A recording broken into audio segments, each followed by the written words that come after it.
4 बार के मुख्यमंत्री और 5 बार के सांसद शिवराज सिंह चौहान एक बार फिर लोकसभा यानी केंद्र की राजनीति करने के लिए तैयार हैं और वो लोगों के बीच जा रहे हैं पैसेंजर ट्रेन के माध्यम से, ताकि लोगों से कनेक्ट किया जा सके, लोगों से जुड़ा जा सके। शिवराज जी, देखिए, आप देख सकते हैं कि ट्रेन में भी लोगों से वो किस ढंग से इंटरेक्ट कर रहे हैं। शिवराज जी, 5 बार के आप सांसद रहे हैं, लेकिन 4 बार के मुख्यमंत्री, इतने साल तक स्टेट की राजनीति करने के बाद एक बार फिर केंद्र की राजनीति करने उतरे हैं। क्या लग रहा है आपको, स्टेट की राजनीति का मोह आपसे छूट पाएगा? देखिए, जिंदगी एक मिशन है, जनता की सेवा का और देश की सेवा का, और माध्यम है भारतीय जनता पार्टी।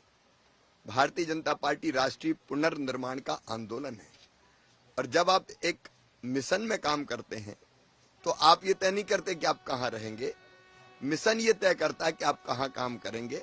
हम आत्म केंद्रित राजनीति नहीं करते।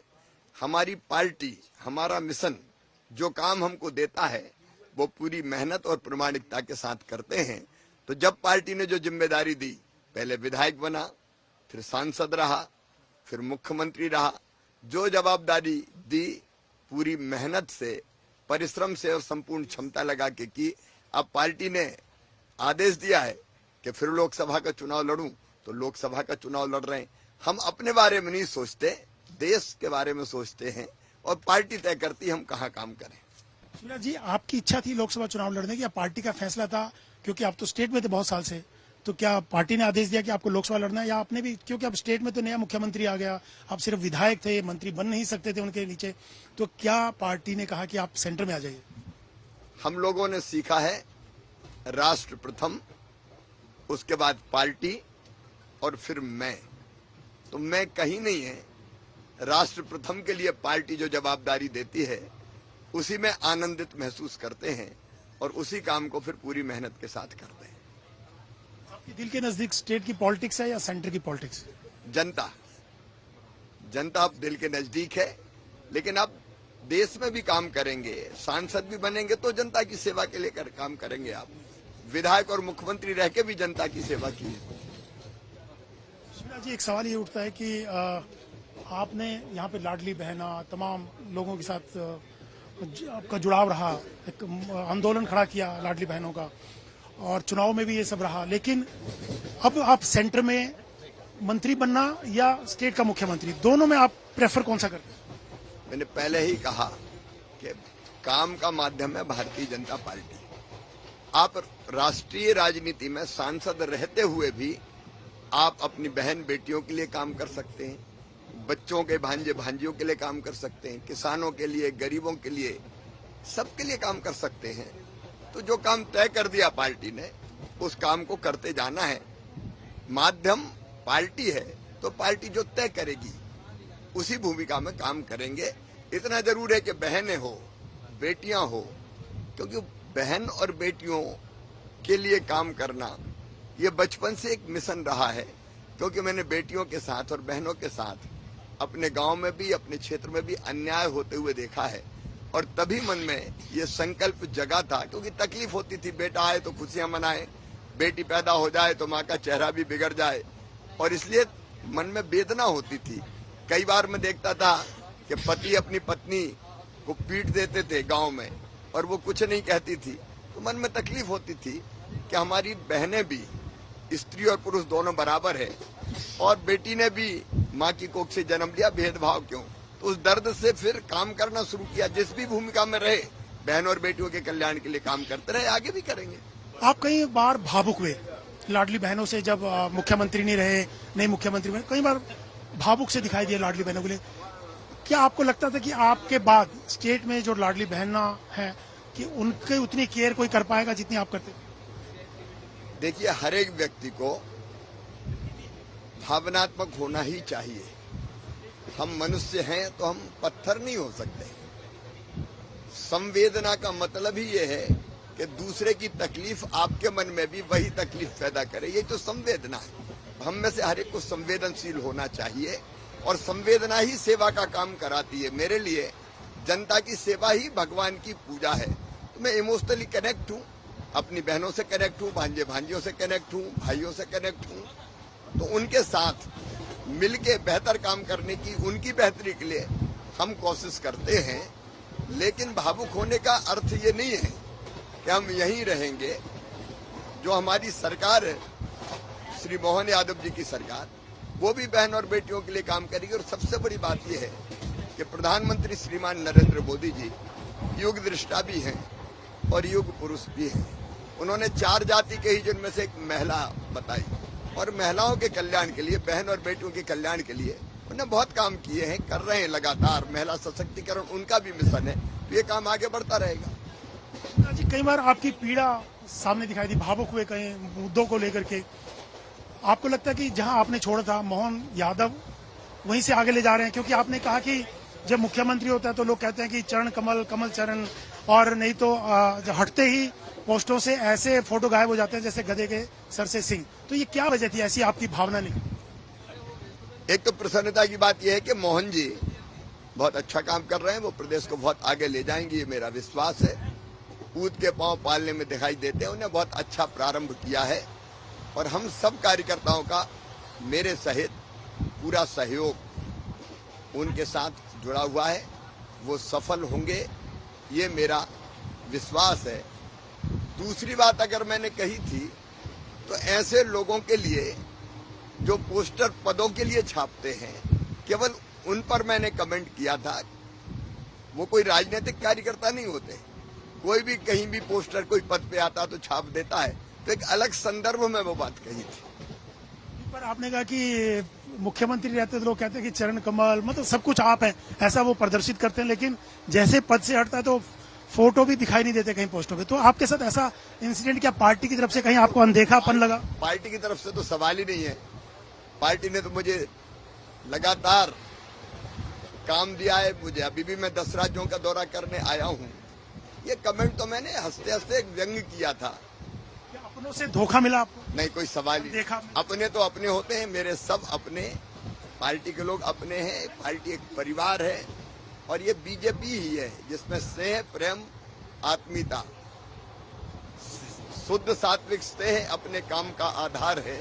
ये केवल बीजेपी में है, तो हम लोग सब प्रेम से काम कर रहे हैं। एक सवाल और है कि कुछ आंदोलनकारी, कुछ लोग विरोध प्रदर्शन कर रहे थे शिवराज जी, लाउड स्पीकर या कई मुद्दों को लेकर के जो बंद कर दिए गए थे, तो आपसे वो मिले थे, तो आपने कहा था कि मैं आपकी आवाज बनूंगा, आप चिंता मत करें, आपके साथ। जो बैंड बजाते हैं और अपनी रोजी रोटी चलाते हैं बैंड बजा के, वो मेरे पास आए थे। उन्होंने कहा था हमारी रोजी रोटी छिन गई है, और हमने ये कहा था कि रोजी नहीं छिनने देंगे, हम बात करेंगे। मुख्यमंत्री से हमने बात की। जब भी ऐसा कोई मुद्दा आएगा तो आप अपने उससे टकराने से भी पीछे नहीं हटेंगे, आवाज उठाने से पीछे नहीं हटेंगे? टकराने का इसलिए सवाल नहीं है कि सरकार स्वयं भी संवेदनशील है। अगर कोई चीज ध्यान आएगी तो जरूर सरकार को ध्यान दिलाएंगे। उसमें मोहन जी से मेरी बात होती रहती है, कोई मुद्दा ध्यान में आता है तो उनसे बात करते हैं। कैंपेन के बीच थोड़ा सा समय मिला है खाने के लिए शिवराज सिंह चौहान को, और वो देख सकते हैं कि यहाँ पे लोगों के बीच में बैठ के खाना खा रहे हैं, और अभी भी काफी प्रोग्राम है। लाडली बहनों के साथ उनकी चर्चा होगी, चाय पे चर्चा होगी, कई कार्यक्रम है, लेकिन थोड़ा समय मिला है लंच के लिए। शिवराज जी, सुबह से आप लगे हैं, पैसेंजर ट्रेन से आप आए भोपाल से, लगातार स्टेशनों पे लोगों से मुलाकातें, और अब भोजन के लिए थोड़ा सा समय, उसके बाद फिर लगातार कार्यक्रम रहेंगे। क्या मुद्दे रहने वाले हैं इस बार लोकसभा के चुनाव में? स्टेट के चुनाव में तो आपकी लाडली बहना का मुद्दा था, प्रदेश सरकार की योजनाएं थी, मोदी एमपी के मन में मोदी, मोदी के मन में एमपी, और अब मोदी का नाम और काम तो है, लेकिन इसके अलावा और क्या मुद्दे रहने वाले? देखिए, प्रमुख मुद्दा तो देश के दिल में मोदी, वो एक युगदृष्टा प्रधानमंत्री हैं जिन्होंने अपने कामों से देश का अभूतपूर्व विकास भी किया है, और जन कल्याणकारी योजनाओं से जनता की जिंदगी बदली है। लोग उन्हें स्नेह और श्रद्धा की दृष्टि से देखते हैं। भारतीय जनता पार्टी ने जो वर्षों पहले काम सोचे थे, कश्मीर से धारा 370 समाप्त हो, अयोध्या में भव्य राम मंदिर का निर्माण हो, एक एक करके सब पूरे हुए हैं, और देश की अर्थव्यवस्था आज दुनिया में 5वें नंबर पर पहुंच गई है। तो मुख्य रूप से मुद्दा वही है, उनके काम और उनका नाम। हम सब लोग भी भाजपा के कार्यकर्ता के नाते जनता के बीच में काम करते हैं, तो अगाध स्नेह, प्रेम और विश्वास हमको मिलता है। कहा गया कि 370 बीजेपी पार और 400 एनडीए, लेकिन मध्य प्रदेश में ही एक सीट कम आती है पिछले चुनाव की अगर बात की जाए, और आपने कहा था 29 के 29 जितवाएंगे, आप जाएंगे छिंदवाड़ा, तो बीच में चर्चा थी कि कमलनाथ और उनके बेटे नकुलनाथ बीजेपी में आएंगे, कहां मामला अटका? मामला क्या था मेरी जानकारी में नहीं है, लेकिन कमलनाथ जी की जो विश्वसनीयता है इस घटना ने उसको समाप्त कर दिया। अब लोगों को लगता है कि जब ये खुद ही बीजेपी में जा रहे थे तो हम क्या को कांग्रेस में रहें। छिंदवाड़ा से भी कई कट्टर कांग्रेसी कांग्रेस छोड़ के बीजेपी में आ रहे हैं, और कई के मन में एक सवाल है मध्य प्रदेश में, तो मैंने देखा, देश में भी मैंने देखा, क्योंकि मैं 10 राज्यों का दौरा भी करके आया हूं, कि भगवान राम के मंदिर में उनकी रामलला की प्राण प्रतिष्ठा का विरोध क्यों किया? बुलाया था तो जाते।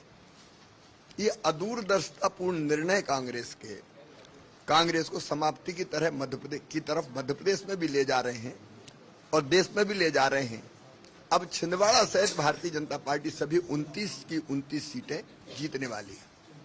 अगर आ जाते उसका फायदा मिलता आपको? वैसे भी हम जीत रहे हैं, 29 की 29 सीटें जीत रहे हैं। शिवराज जी, राहुल गांधी की जो यात्रा निकली, भारत जोड़ो न्याय यात्रा, उसको किस ढंग से देखते हैं आप? राहुल गांधी जी बहुत अपरिपक्व व्यक्ति हैं। उनको देश की समझ नहीं है, देश की संस्कृति, जीवन मूल्य और परंपराओं को नहीं जानते। वो भारतीय दर्शन, हिंदुत्व को भी नहीं जानते। ऐसा व्यक्ति कभी भी भारत का या किसी दल का भारत में नेतृत्व नहीं कर सकता। उनकी यात्रा जहां जहां से गुजरी, विधानसभा में गुजरी है मध्य प्रदेश से, उन इलाकों में कांग्रेस साफ हो गई। और अब भी जब वो यात्रा पे निकले तो कई जगह तो सहयोगियों ने छोड़ दिया उनको, और कई जगह कांग्रेस छोड़ के बीजेपी ज्वाइन कर रहे हैं। आज हर विचारवान कांग्रेसी निराश है, और वो ये मानता है कि राहुल गांधी के अपरिपक्व नेतृत्व में कांग्रेस कभी बढ़ नहीं सकती। इनको देश की समझ ही नहीं है, लेकिन परिवारवाद और वंशवाद के कारण उनको ढो रही है कांग्रेस। मुझे लगता है कि वो कांग्रेस को पूरी तरह समाप्त कर ही चैन की सांस लेंगे, ये उनके कामों से। अब जाको प्रभु दारुण दुख दे ही वाकी मत पहले हल ले, क्या जरूरत थी धारा 370 की समाप्ति का विरोध करने की? अब ये ऐसे निर्णय ले रहे हैं कि देश की जनता अंतर मन से दुखी होती है कि कांग्रेस की यह हालत हो गई। इसलिए कांग्रेस का कोई भविष्य नहीं है राहुल गांधी के नेतृत्व में। शक्ति को लेके भी राहुल गांधी का बयान आजकल चर्चा में बना हुआ है, और बीजेपी ने चुनाव आयोग में भी उसकी शिकायत की। ये उनकी इसी अपरिपक्व सोच का परिणाम। शक्ति क्या है? भारत में शक्ति पूजा का मतलब माँ, बहन और बेटियों का सम्मान। यत्र नार्यस्तु पूज्यन्ते रमन्ते तत्र देवता। ये हमारा सोच है, ये हमारा दर्शन है। शक्ति मतलब बेटियां, शक्ति मतलब बहनें, शक्ति मतलब दुर्गा, लक्ष्मी, सरस्वती। अब उनको अपमान करने की क्या जरूरत थी, और शक्ति को चुनौती देने की क्या जरूरत थी? आजकल महिलाएं, मैं देख रहा हूं, आपको कोई 10 रुपए दे रही हैं, कोई कुछ दे रहा है, जनरली भाई बहनों को देता है। ये इसके पीछे क्या वो है? ये अद्भुत प्रेम है। मैं तो कई बार मेरा रोम रोम एक तरह से पुलकित हो जाता है। मेरी गरीब बहनें मुझे चुनाव के लिए हर स्टेशन पर रुपए लेके आई और ये कहा कि भैया ये 10 रुपया तुम्हारे चुनाव के लिए। बहनों का ये प्रेम सबसे बड़ा है मेरे लिए, देवियों का प्रेम है मेरे लिए, और सबसे बड़ी दौलत है, पूंजी है मेरी। और मेरे लिए हर बहन देवी की प्रतिमा है, और इसलिए मैं बहनों का आदर करता हूँ। बहनें मुझसे स्नेह करती है। मैं बहुत भाग्यशाली भाई हूँ जिसकी इतनी बहनें और इतना प्रेम करने वाली और आशीर्वाद देने वाली बहनें हैं। एक आखिरी सवाल हो शिवराज जी, खाना आपका बीच में छूट रहा है। जो ये विपक्षी दलों का गठबंधन है, इसमें से कुछ तो अलग हो गए, लेकिन कुछ मिलकर अलग अलग जगह पे चुनाव लड़ रहे हैं। क्या इम्पैक्ट होगा चुनाव में, लोकसभा के चुनाव? देखिए, इंडी गठबंधन बनने के पहले ही टूट गया। ममता बनर्जी से लगा के, और पहले तो नीतीश कुमार जी भी थे, वो उन्होंने भी देखा कि कांग्रेस की हालत, तो निकल के बाहर आ गए। ये बनने के पहले ही टूट चुके हैं और बिखर चुके हैं, क्योंकि ना तो इनके पास कोई नीति है, ना इनके पास नेतृत्व है, ना इनकी नियत देश की प्रगति, विकास और जनता की सेवा की है। ये तो समान स्वार्थों के आधार पर एक तो भ्रष्टाचार किया है कई लोगों ने, तो भ्रष्टाचार से बचने के लिए मोदी अगर है तो मुमकिन ही नहीं है कि हम बच पाए, और इसलिए सब इकट्ठे होकर कैसे भी हरा दो, इस भाव से एकत्रित हुए थे। इनका ना विजन है ना सोच है, ये तो परिवारवाद और भ्रष्टाचार के खिलाफ जो कार्रवाई हो रही है उससे घबरा के इकट्ठा हुए थे, तो वैसे ही बिखर भी रहे हैं। और जहां इनका बना हुआ है कहीं, तो वो भी आप ये मानिए कि सफल किसी भी कीमत पर नहीं होने वाला, क्योंकि जनता सच जानती है।